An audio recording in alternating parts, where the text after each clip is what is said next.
요한복음 11장 1절부터 우리 한 절씩 교독으로 나누어서 읽고요. 6절 같이 읽도록 하겠습니다. 요한복음 11장 1절입니다. 어떤 병자가 있으니 이는 마리아와 그 자매 마르다의 마을 베다니에 사는 나사로라.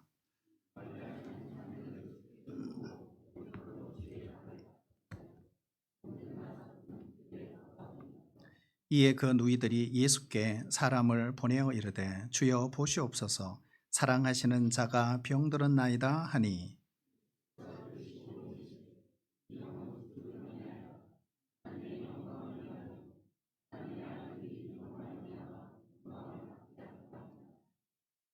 예수께서 본래 마르다와 그 동생과 나사로를 사랑하시더니 나사로가 병들었다 함을 들으시고 그 계시던 곳에서 이틀을 더 유하시고 아멘. 절망을 이기는 믿음. 우리가 올 한 해 살다 보면 많은 절망할 수밖에 없는 상황들이 펼쳐질 수 있습니다.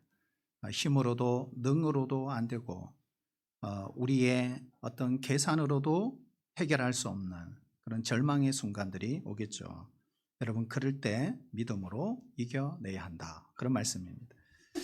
인생 최대의 절망이 뭘까? 그것은 바로 죽음이죠. 죽음. 죽음보다 더 큰 절망이 있을까요? 없습니다. 죽음까지는 아니지만 죽을 것 같은 통증이 우리가 찾아올 때가 있습니다. 얼마 전 저도 복통으로 한 5일간 고생을 했습니다. 밥을 전혀 먹지 못했습니다. 살을 뺀 것도 아닌데 다이어트가 자연스럽게 됐더라고요. 어떤 집사님 한 분도 병원에서 준 그 진통제가 전혀 듣지 않아서 정말 한 이틀간 고생을 하신 분도 있더라고요. 여러분 이처럼 고통이 그렇다면 죽음이야 말할 것도 있겠습니까? 죽음보다 더 두려운 것은 없는 것입니다.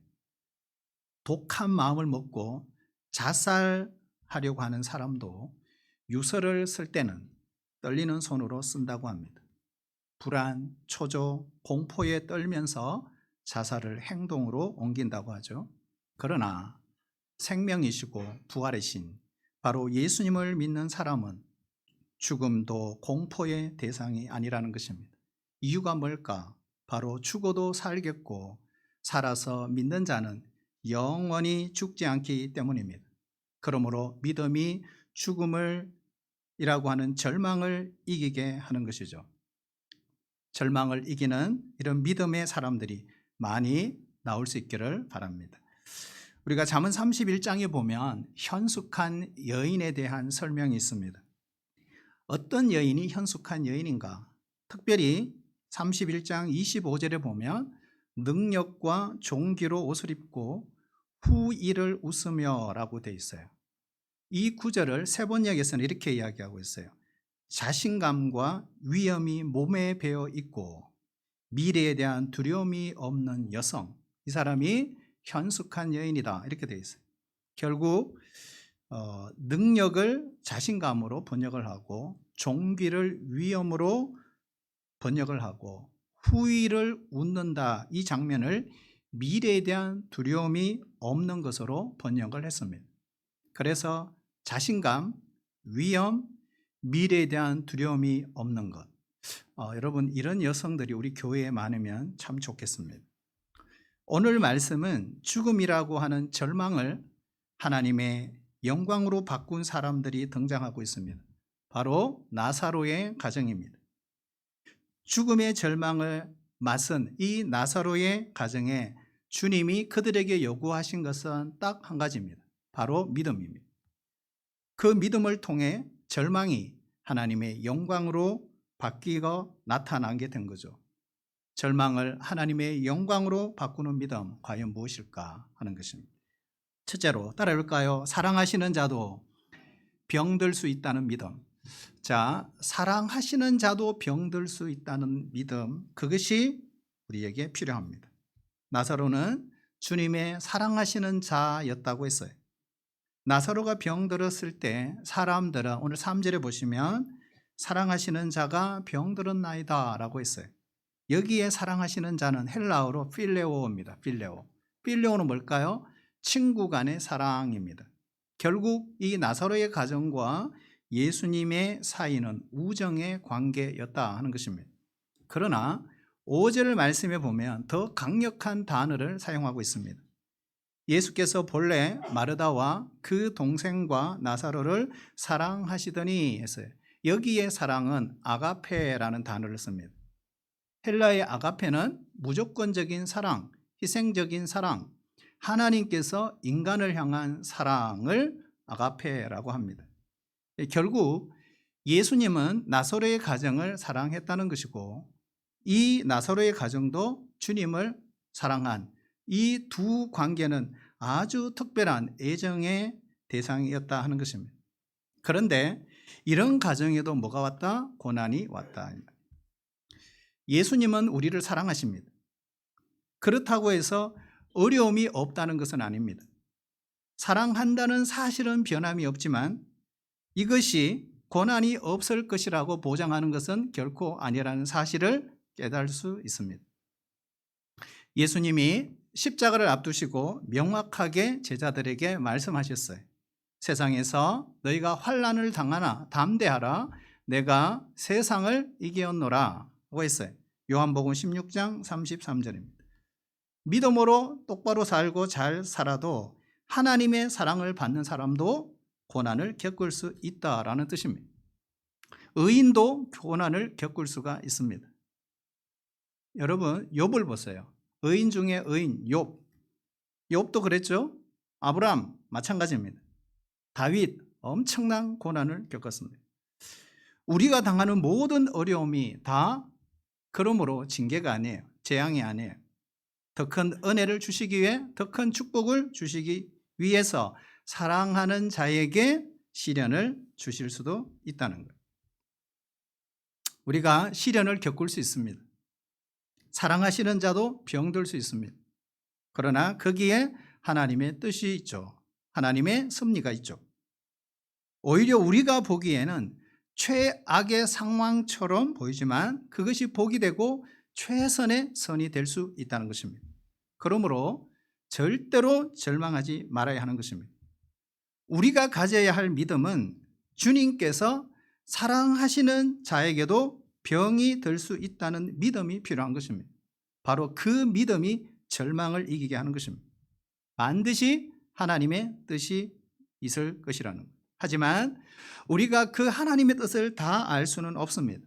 그럼에도 불구하고 분명한 사실 한 가지는 있습니다.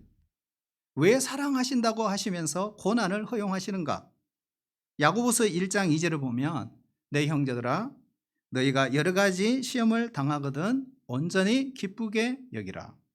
왜 기쁘게 여겨야 할까요? 계속 3절 4절에 보시면 이는 왜냐하면 너희 믿음의 시련이 인내를 만들어내는 줄 너희가 알미라. 인내를 온전히 이루라. 왜냐하면 이는 너희로 온전하고 구비하여 조금도 부족함이 없게 하기 위해서다. 이렇게 되어 있어요. 자, 여기에 온전함은 퍼펙트가 아닙니다. 성숙함이라고 하는 동의어입니다. 똑같은 말입니다. 그러니까 예수님을 닮아가는 제자, 영적으로 성숙한 자로 갖추기 위해서 주님은 그 사랑하는 자의 삶에 여러 가지 시련을 주신다는 것입니다. 어떤 자매가 목사님에게 기도를 부탁했어요. 목사님, 기도 제목이 있어요. 제가 올해는 영적으로 좀 성숙했으면 좋겠어요. 그래서 목사님이 그 소리를 듣고 현장에서 적석 기도를 해주었어요. 주님, 이 자매가 영적으로 꼭 성숙하기를 원합니다. 이 성숙을 위해서 이룰 만큼의 고난을 보내주십시오.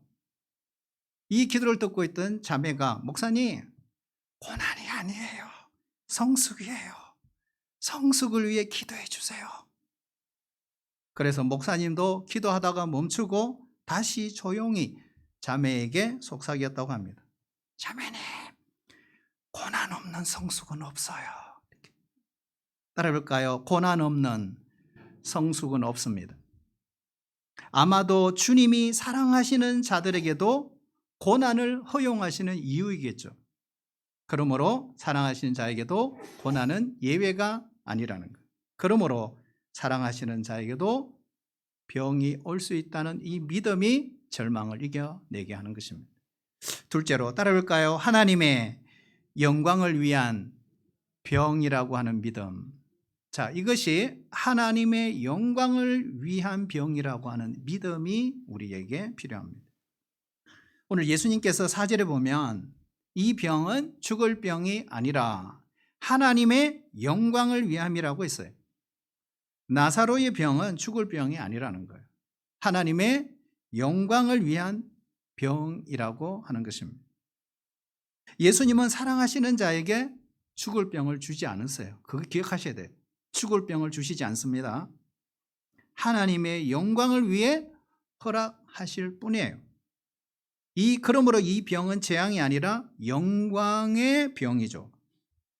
만약 반대로 나사로에게 이 병이 없었다면 하나님의 큰 영광을 드러낼 수 있었겠습니까? 그러므로 이 병 재앙이 아니구나, 복이구나 하는 걸 알 수 있어요. 우리도 아플 수 있죠. 시련을 겪을 수 있죠. 어려움을 당할 수 있습니다. 그러나 기억해야 됩니다. 이 병은 죽을 병이 아니다. 하나님의 영광을 위한 병이라고 하는 믿음이 있어야 합니다. 하나님은 사랑하시는 자에게 결코 재앙을 내리지 않습니다. 다만 중요한 것이요, 그의 영광을 위하여 우리에게 시련을 주실 수가 있다. 그래서 죽을 병이 아니라는 것, 영광의 병이라는 것. 여러분, 사도 바울도 그랬죠. 몸에 가시가 있었잖아요. 이것이 간질인지 눈병인지 다양한 견해가 있지만 정확히 알 수는 없습니다.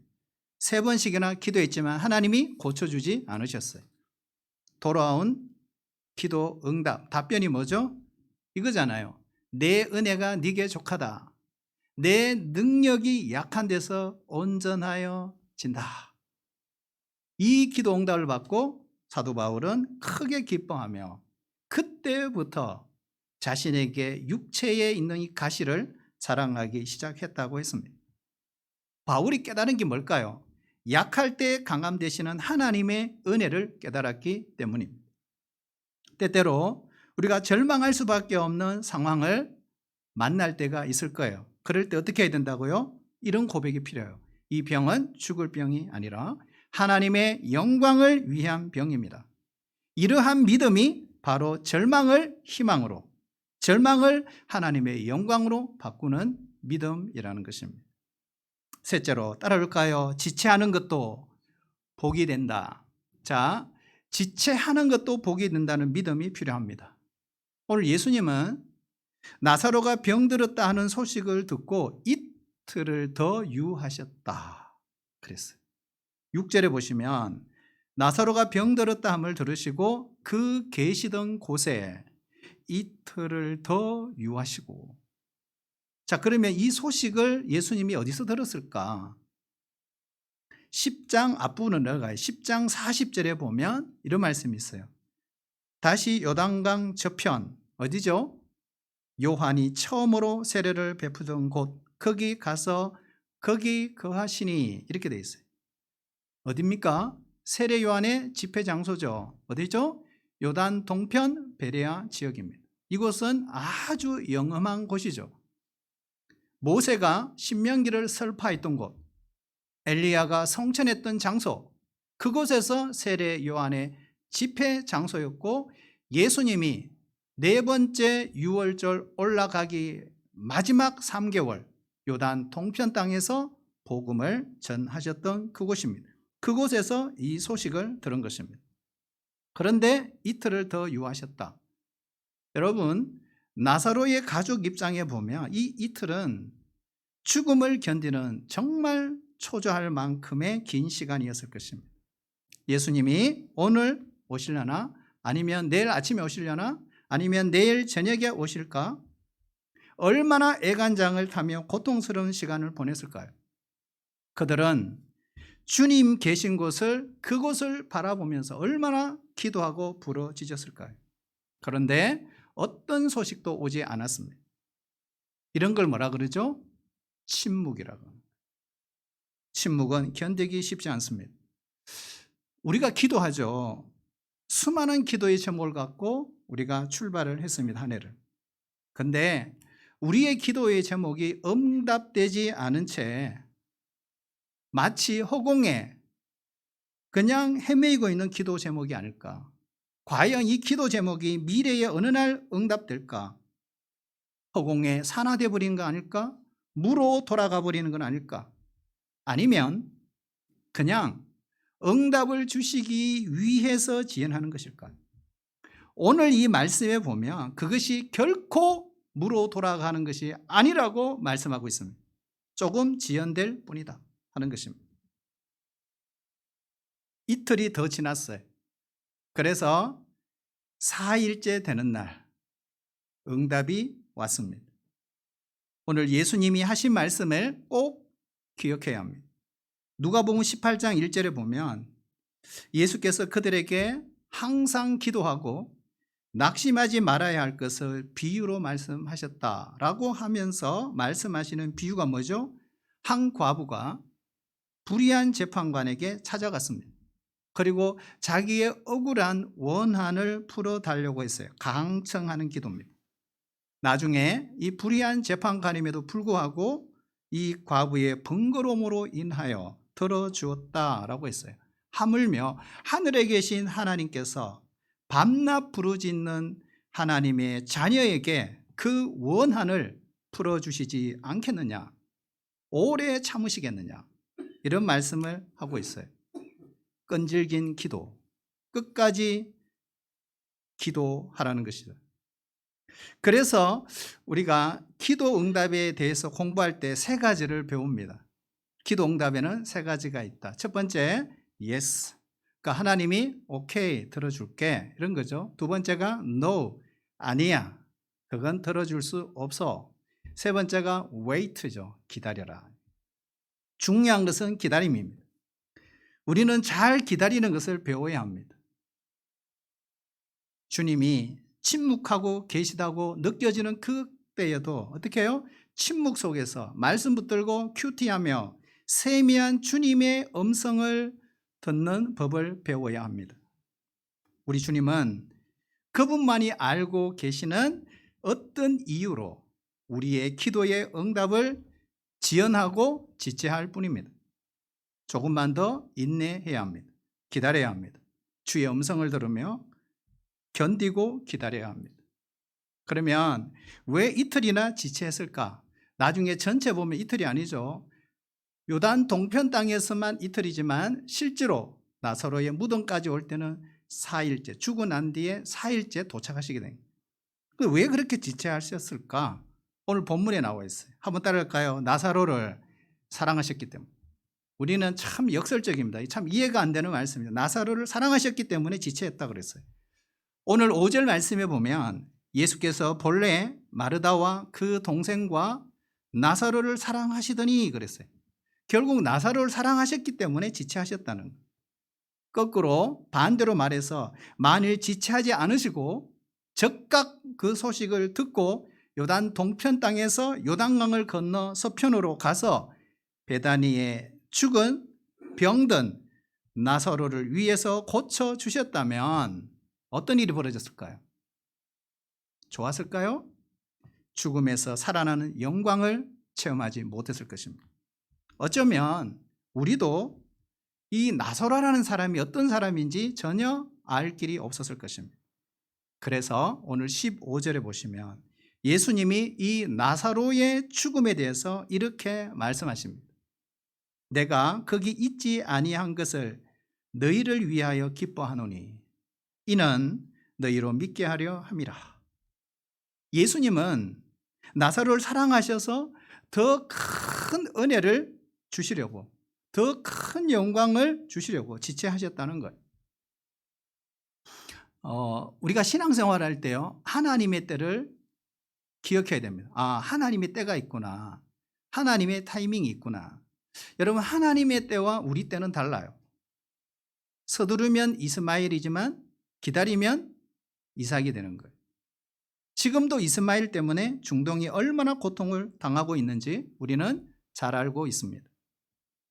우리의 삶에 주님께서 지체하실 때 여러분 기뻐할 수 있기를 바랍니다. 하나님께서 사랑하시기 때문에 더 큰 은혜를, 더 큰 복을 채워주시기 위해서 그런 지체하실 때 절망하지 마시고 오히려 감사해야 합니다. 이것이 뭐예요? 절망을 이기는 믿음이죠.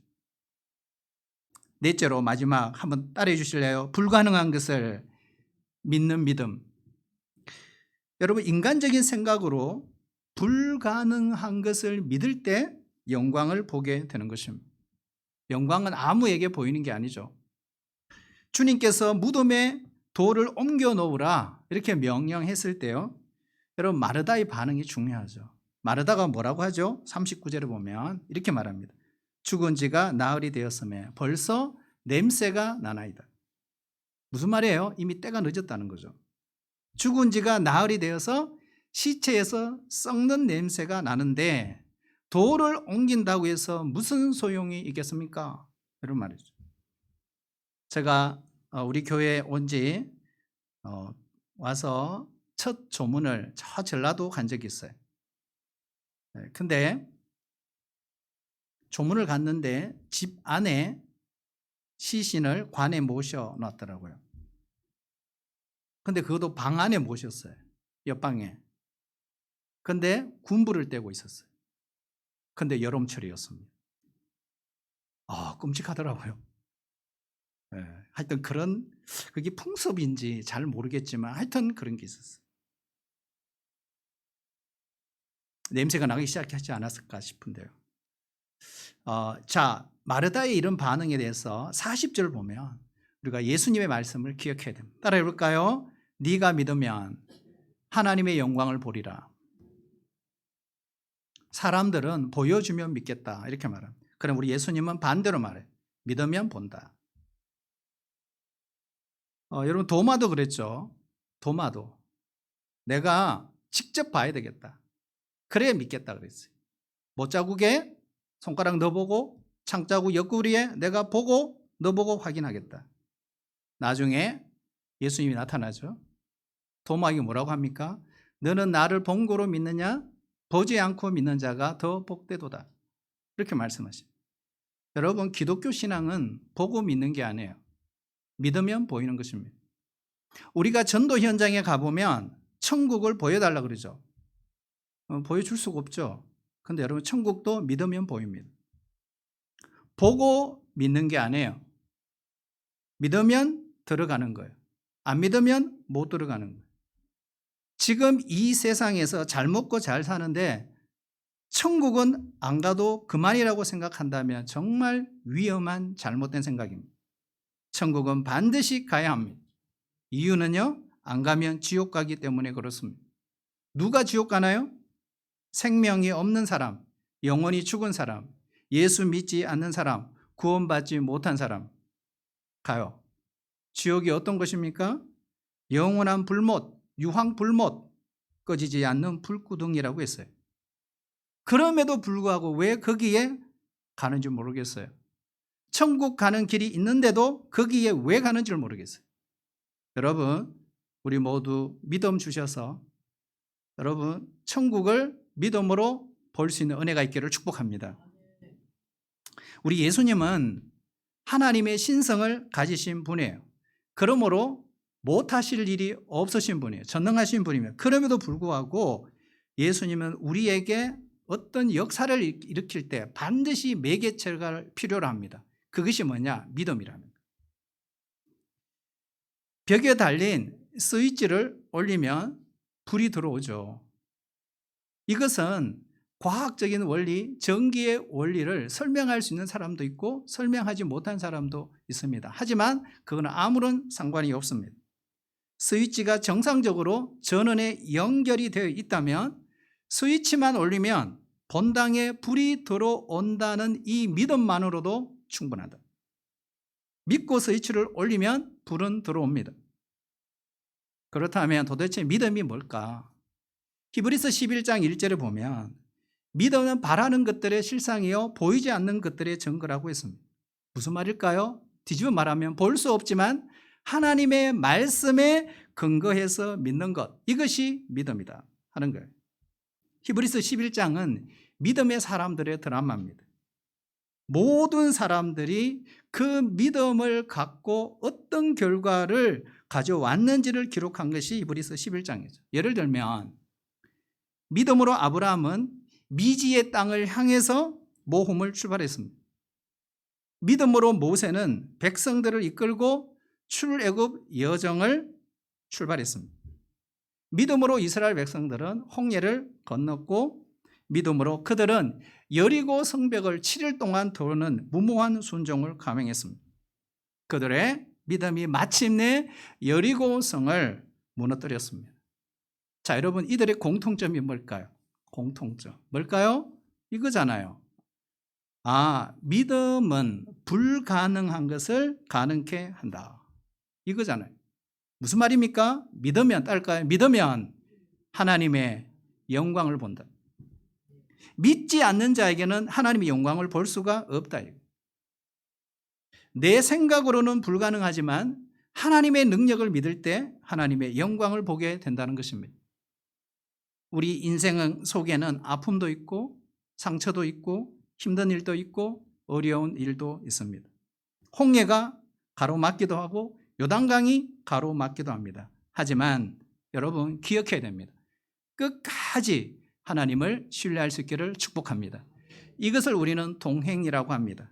내 삶이 아무리 최악의 상황이라도 주님과 동행하는 거, 주님께 붙어 있는 거, 이거 포기하지 않으면 된다는 거.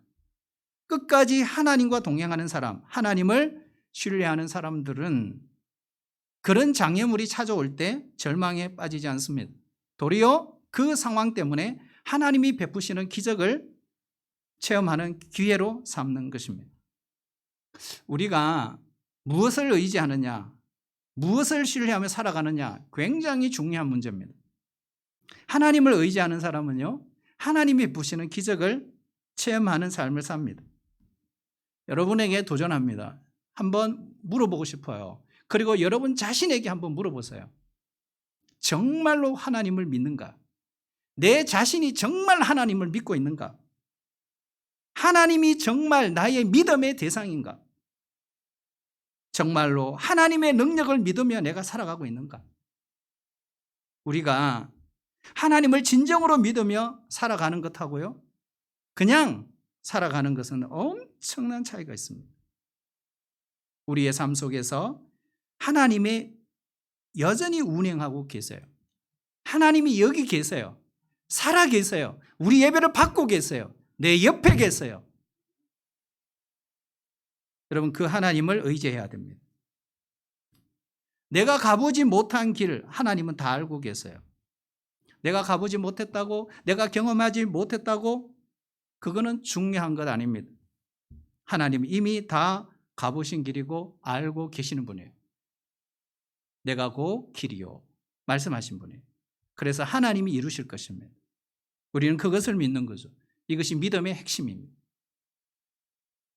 믿는 자는 우리가 해결할 수 없는 문제를 만났을 때 하나님의 행하심과 하나님의 그 역사를 기대합니다. 그때 하나님의 기적을 맛보게 되는 것입니다. 그때 사람마다 그 사람의 믿음이 나타나게 되는 것입니다. 전쟁은 하나님께 속한 것이 아닙니다. 하나님은 상황에 전혀 관심이 없으신 분이에요. 하나님의 관심은 딱 한 가지예요. 우리에게 있어요. 고난에도 뜻이 있음을 그러므로 믿어야 합니다. 우리가 알거니와 하나님을 사랑하는 자, 곧 그의 뜻대로 부르심을 입은 자들에게는 모든 것이 합력하여 선을 이루느니라고 말씀하셨어요. 살다 보면 이해할 수 없는 일도 있고요, 오해받는 일도 있습니다. 억울한 일도 만날 수 있습니다. 그러나 하나님을 사랑하는 자들에게는 모든 것이 합력하여 선을 이루십니다. 네가 물 가운데로 지날 때에 내가 너와 함께 할 것이다. 강을 건널 때에 물이 너를 침몰하지 못할 것이다. 네가 불 가운데로 지나갈 때에 타지도 아니할 것이다. 불꽃이 너를 사르지도 못할 것이다. 이사야 43장 2절 말씀, 여러분 꼭 믿을 수 있기를 바랍니다. 하나님이 이끄시는 그 길, 여러분 믿음으로 행동으로 옮기시면 되는 것입니다. 우리 앞에 주님이 계시도록 해야 됩니다. 우리 앞에 주님이 계시지 않으면, 우리가 주님의 뒤를 따라가지 않으면 어떤 준비도 의미가 없어요. 내 앞에 놓인 불가능의 강을 건널 수 없습니다. 올 한 해 견디기 힘든 시련이 찾아오고 헤어나오기 힘든 절망이 찾아올 때 오늘 예수님 말씀을 기억해야 됩니다. 따를까요? 네가 믿으면 영광을 보리라. 다시 한번, 네가 믿으면 영광을 보리라. 주의 음성입니다. 절망의 도를 굴려내십시오. 그러면 최악의 상황이 최선의 선으로 바뀔 것입니다. 화가 복이 될 것입니다. 하나님의 역사를 체험하게 될 것입니다. 하나님의 영광을 볼 것입니다. 오늘도, 아니 2024년 올 한 해 절망을 이기는 믿음으로 하나님의 영광을 드러내는 승리자들이 다 되시기를 주의 이름으로 축복합니다.